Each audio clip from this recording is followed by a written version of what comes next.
ان الذين آمنوا والذين هادوا والصابئون والنصارى من آمن بالله واليوم الآخر وعمل صالحا فلا خوف عليهم ولا هم يحزنون ان الذين آمنوا والذين هادوا والصابئون والنصارى. اب یہ آیت تقریباً وہی ہے جو اس سے پہلے سورہ بقرہ کے 8ویں رکوع میں آ چکی ہے، جس سے کہ دھوکہ ہوتا ہے لوگوں کو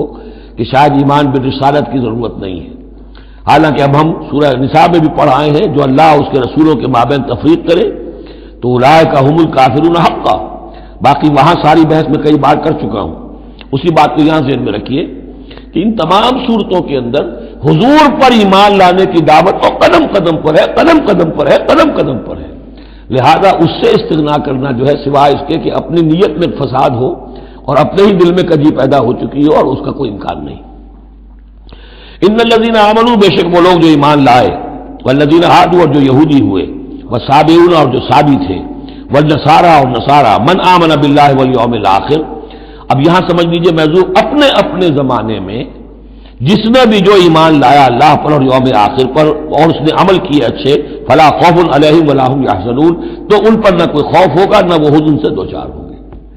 یہ تمام جو ہے اپنے اپنے دور میں، جب تک حضرت مسیح نہیں آئے یہودیوں میں جو لوگ بھی تھے